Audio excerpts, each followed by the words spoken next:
Hi, ladies. C-section birth often carries a lot of fear and anxiety, particularly in the lead up to meeting your baby. With its surgical nature, it's really natural for you to start feeling a little bit anxious as your big day approaches. In this video, I want to give you 3 things that you can do straight away to start reducing the fear and anxiety that you're feeling and move forward feeling much more calm and positive. My name's Hayley Creasy, and I'm a C-section birth and recovery coach.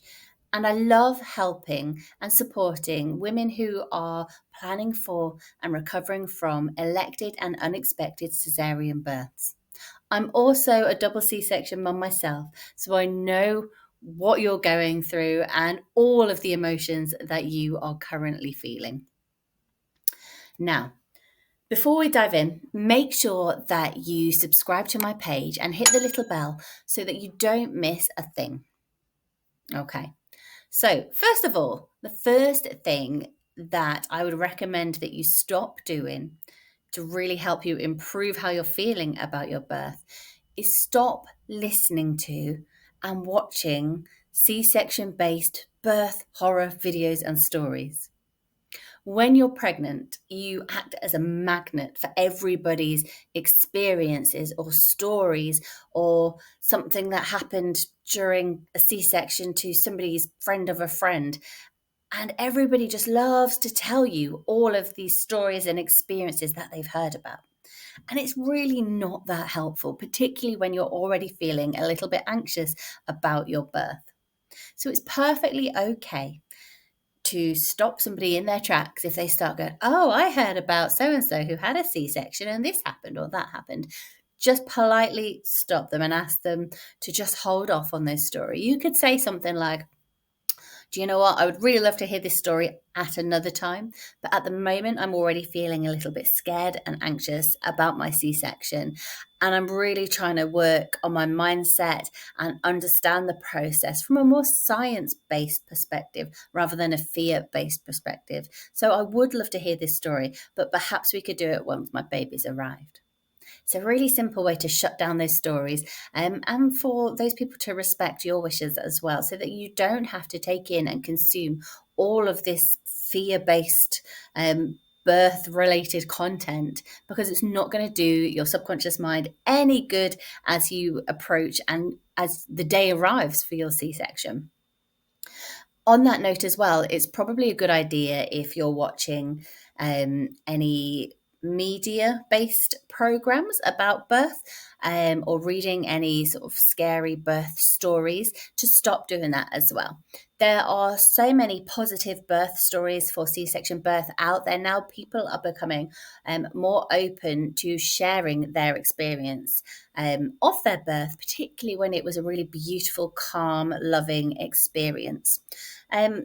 Also, you can just make sure that everything you are consuming is really positive. So if you're on YouTube or if you are on the internet and you're Googling something, don't be tempted to go down a rabbit hole, because you come across all sorts of scary birth information, and that's not always factually true or correct, and can again create a lot more fear-based anxiety as you prepare to meet your baby. So that was the first thing. So the second thing that is going to really help you is to start using positive C-section affirmations.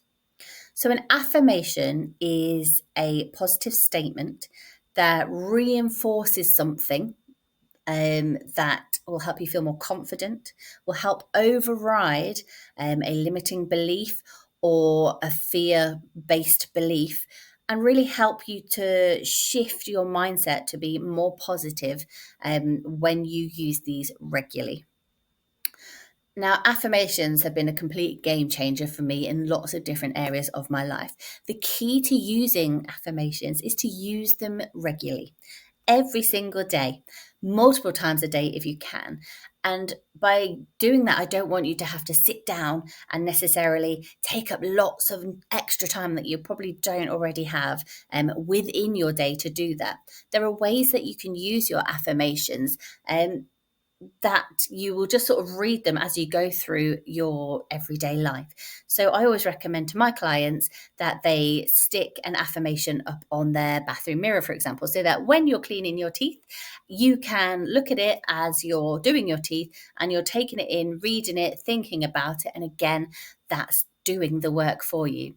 Sticking one near the kettle. If you like to make a brew, you can make your cup of tea, you can look at that affirmation and you can think about, consider, and take that affirmation in to start overriding any other limiting beliefs in that area using that affirmation.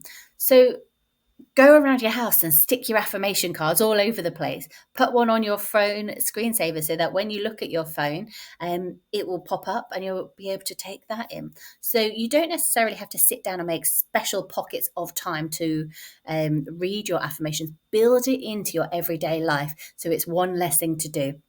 And it just becomes a habit, because when you're brushing your teeth, you will automatically be looking there, and that will happen twice a day. So that's a really, really great way to use affirmations. If you don't have any affirmations specifically for C-section birth, I do have a free download that you can head over and download and get your own 6 positive birth and recovery affirmations specifically for caesarean birth. So make sure you go and check those out. Okay. And the third thing that is going to be really beneficial for you is learning. Knowledge is power. Taking in that knowledge that is factually correct and that is science-based and not fear-based is going to make a massive difference to you.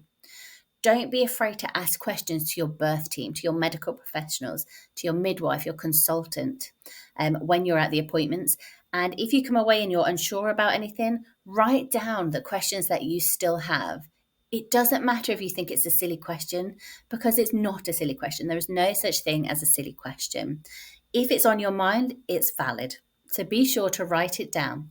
Again, perhaps put a list or a pad of paper on your fridge or by your bedside table, on your desk, somewhere where you're going to see it on a daily basis. And as things come into your head, write your questions down so that you have a complete list of things that have been playing on your mind to take to your appointments and speak to your birth team about. That will mean that that worry is out of your mind, it's on paper, and you're not going to forget it. And you can also get answers for those things that are bothering you. Learning about what happens at each stage of a C-section birth is also going to really help you to reduce the fear of the unknown. If you know what to expect, it won't come as a surprise. Now, there are lots of ways you can do that. You can speak again to your birth team. You can take a specialist C-section birth course or a hypnobirthing course, which will often prepare you on the antenatal information side of things, but also giving you techniques to help sort of really focus the mind and get you into a really positive mindset. Learn how to cope with fear and anxiety and override those feelings that can really sort of drag you down and impact your experience not in a good way, and really make you feel much more positive, calm. And quite a lot of my clients say that they feel excited once they've done some hypnobirthing with me as they move forwards on their journey, and they get excited to meet their baby. So they are the 3 things that I would really recommend that you start doing from today. Don't wait till tomorrow. Do it today. Start stopping people if they're telling you their stories. Stop consuming scary birth stories and information. Use your positive C-section birth and recovery affirmations to really help build your self-confidence and that birth mindset, and learn as much as you can about the C-section birth process and the recovery so that it doesn't come as a shock to you. You know what to expect, and you can put things into place to really support your recovery and your birth as well. So I hope that you have found that useful. Make sure that you subscribe to the page, hit the bell so that you don't miss any of my upcoming videos, because there are going to be a lot of helpful tips, tools and techniques that I want to share with you to really help transform your C-section birth and recovery journey.